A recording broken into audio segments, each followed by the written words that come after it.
मराठी भाषा ही माणसे जोडणारी भाषा आहे। या मराठी भाषेचा समृद्ध वारसा सर्वांनी जपला पाहिजे। सोलापूर शहराची एक वैशिष्ट्यपूर्ण भाषा शैली आहे।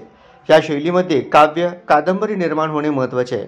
त्यासाठी सर्वांचे प्रयत्न आवश्यक आहेत, असे प्रतिपादन संत साहित्याचे ज्येष्ठ अभ्यासक डॉक्टर अप्पासाहेब पुजारी यांनी केले। सोलापूर महापालिकेच्या आयुक्त शीतल तेली उगले यांच्या आदेशानुसार आणि उपायुक्त आशिष लोकरे यांच्या मार्गदर्शनाखाली सोलापूर महापालिकेच्या वतीनं महाराष्ट्र साहित्य परिषद जोळे सोलापूर, महाराष्ट्र साहित्य परिषद दक्षिण सोलापूर, अखिल भारतीय मराठी नाट्य परिषद उपनगरीय शाखा, पुण्यश्लोक अहिल्यादेवी होळकर सोलापूर विद्यापीठ, महापालिका पत्रकार संघ यांच्या सहकार्याने 20 ते 30 जानेवारी 2025 पर्यंत आयोजित मराठी भाषा संवर्धन पंधरवड्याचे उद्घाटन सोमवारी सायंकाळी साहित्यरत्न अण्णाभाऊ साठे चौक येथील डॉक्टर द्वारकानाथ कोटणी स्मारक येथे संत साहित्याचे ज्येष्ठ अभ्यासक डॉक्टर अप्पासाहेब पुजारी यांच्या हस्ते करण्यात आले।